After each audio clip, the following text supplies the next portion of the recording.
Bom dia, Fabiano. Bom dia, meus amigos que estão ouvindo, os ouvintes, né?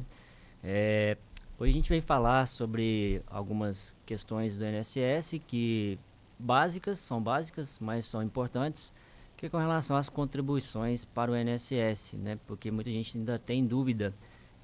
Algumas pessoas também param de contribuir, né? E gostariam de voltar a contribuir, mas não sabe como faz, né? Nesse ambiente hoje, nesse universo que é tudo online, né? Tudo pelo meio de comunicação hoje, é, através de internet, né? Através de aplicativos. Então o pessoal ainda possui algumas dúvidas.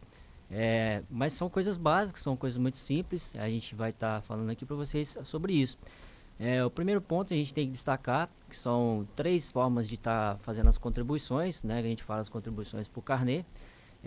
Tem a contribuição com a gente fala a alíquota, né, que é o percentual que a pessoa faz as contribuições, que são três, são a de 5%, de 11% e 20%.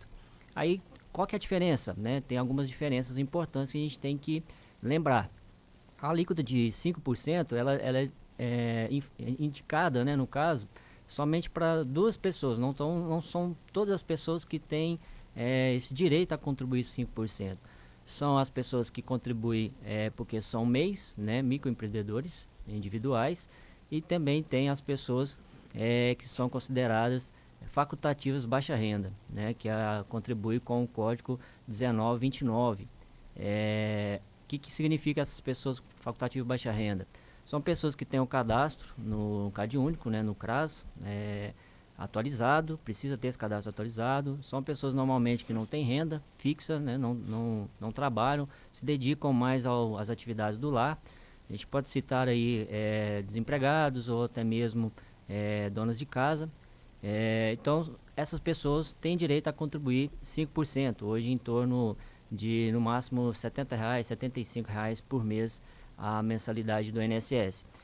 Outra contribuição, né, já pulando aqui para uma contribuição melhor, um pouco mais cara, né, a gente está falando aí da contribuição de 11%.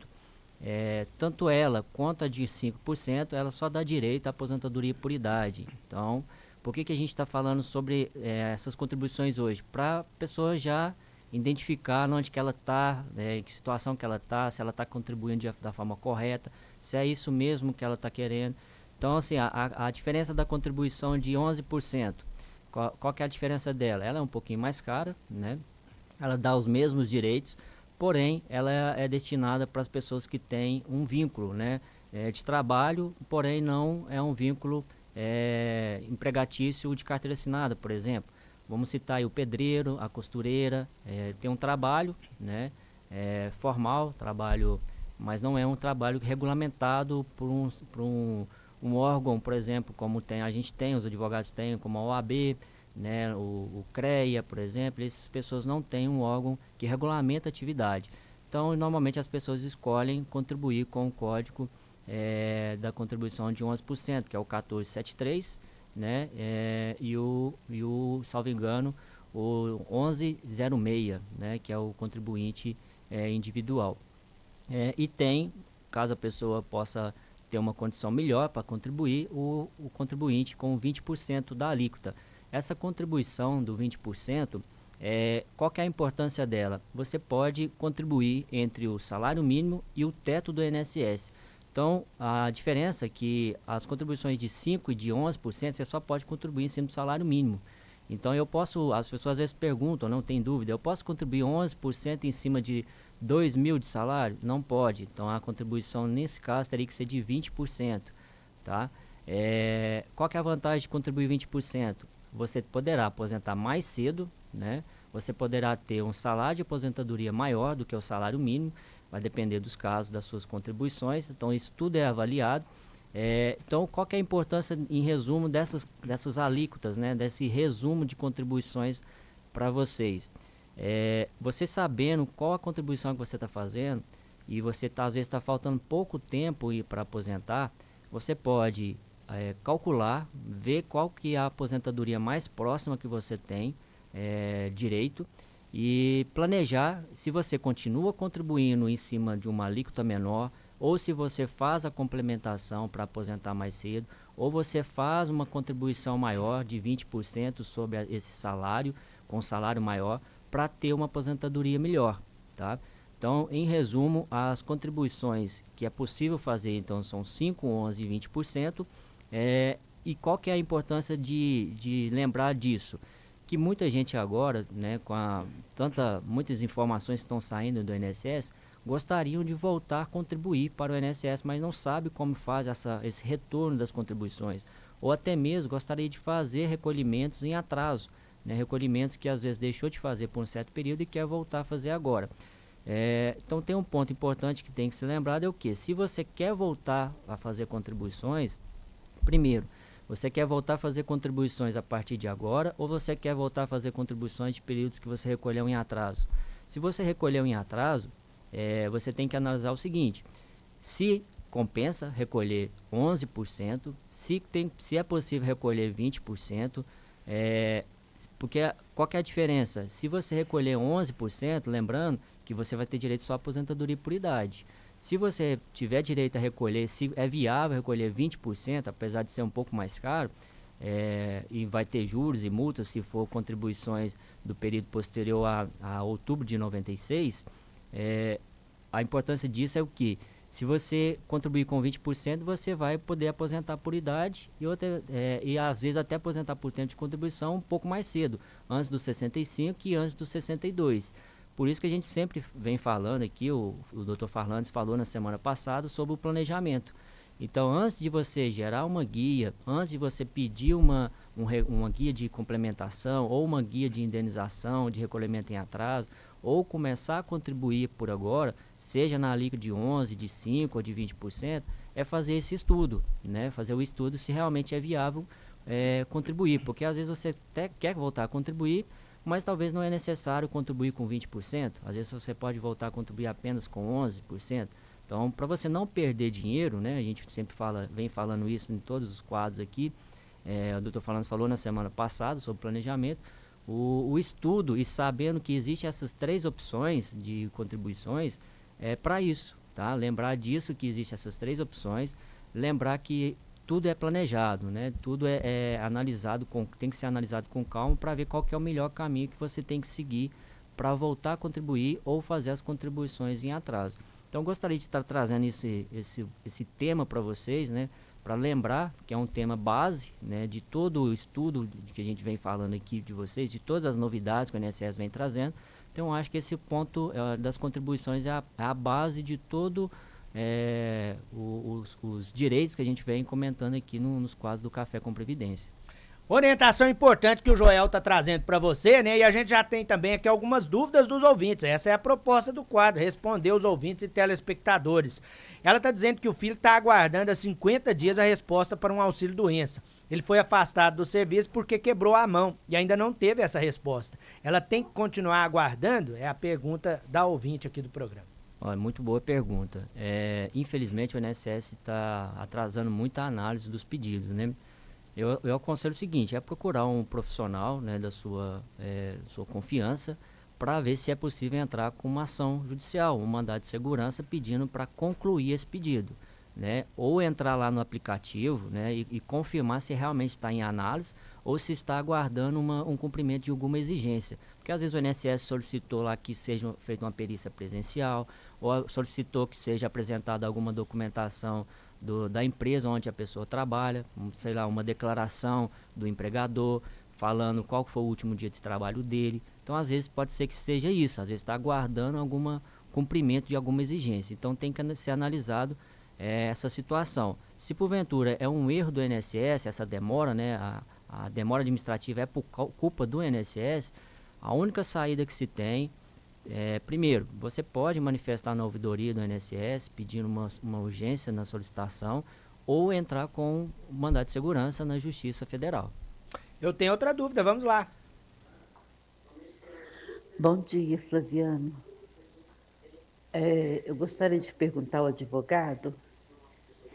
Eu estou em licença-doença por 3 meses. Durante esse período, eu posso pagar o INSS? Falta só uma mensalidade para eu pagar, para eu aposentar. que é esse mês de julho, eu posso pagar estando de licença pelo INSS? A Roseli, ela acrescentou que é MEI. Tá, certo. Ô, Roseli, tudo bem, né? A contribuição do MEI, ela é obrigatória, né? De qualquer forma, ela vai ter que pagar para colocar em dia perante a Receita, né? Eu aconselho pagar posteriormente à finalização do benefício, tá? Mas isso não vai ser contabilizado para efeitos de tempo de contribuição, porque o que vai ser contabilizado vai ser o período do auxílio-doença. Então, mesmo assim, como é uma contribuição para você ficar em dia com a receita, você teria que pagar. Agora, se fosse uma pessoa que é contribuinte individual ou contribuinte facultativo, que paga carnês, né, aí não deve pagar a contribuição não. Tem que esperar o benefício cessar, porque se você paga, você está informando para o INSS que você está apto ao trabalho. Eu tenho outra dúvida aqui, ela está dizendo que a mãe mora na roça, ela tem 53 anos, nunca trabalhou com carteira assinada. Será que ela ainda se enquadra na aposentadoria rural a partir dos 55 anos? E ela está dizendo que ela ainda mora na roça e tira o sustento de lá. A gente até teve algumas situações que a gente está enfrentando no INSS com alguns clientes no escritório, é o seguinte, alguns analistas do INSS, alguns técnicos do INSS que fazem a análise dos pedidos de aposentadoria rural ou da aposentadoria híbrida, né, que é juntando o período de carteira de trabalho com o período de contribuições, com o período rural, é o seguinte, precisa de provas documentais, né? A gente já citou algumas aqui, posso relembrar algumas, por exemplo, como ela no caso é a mulher, né, precisa, nesses 55 anos, ela precisa comprovar 15 anos de atividade rural com documentação. Só que o INSS tem um ponto seguinte que está acontecendo. O INSS está buscando dados através de sistemas do governo. Por exemplo, Pronaf, se a pessoa fez empréstimos lá, no INCRA, se a pessoa tem inscrição de animais registrados no INCRA, por exemplo, talvez, né, em cartórios, né, o cartório de registro de imóveis, às vezes tem registro de imóveis rurais no nome. Então, assim, no ITR, por exemplo, também, faz essa pesquisa, CIR. Então, o que o INSS faz? Você apresenta a documentação, mas mesmo assim o INSS está analisando se tem registro nesses órgãos. Então, o que a gente aconselha? Se a pessoa ainda mora na roça, faça compra de mercadorias em casa de agropecuária, guarda as notas fiscais, coloca tudo no nome, o ITR também, deixa tudo guardado, registrado. Se tiver cadastro no sindicato rural, também já deixa atualizado, pague em dia. Porque o que importa para as pessoas que trabalham na roça hoje, além de ter o registro nesses órgãos, né, que eu acabei de citar, é a documentação. Tem que ter guardado e apresentar essa documentação quando for aposentar. Eu tenho aqui uma dúvida interessante também, é a dúvida do Pedro. Muito obrigado, viu, Pedro, pelo carinho, pela audiência. Ele está dizendo que se aposentou em 2019 e deixou o dinheiro na conta da aposentadoria. Esse dinheiro sumiu. O que é necessário para recuperar esse dinheiro? Olha, já tem um tempinho, né? Ele deveria ter sacado, né? Deveria ter sacado. Quando a pessoa não saca o benefício por mais de 60 dias, o banco devolve esse dinheiro para o INSS. O segurado depois ele tem que provar, né, que está vivo, né, vamos falar assim, né, e fazer uma solicitação de pagamento de benefício não recebido.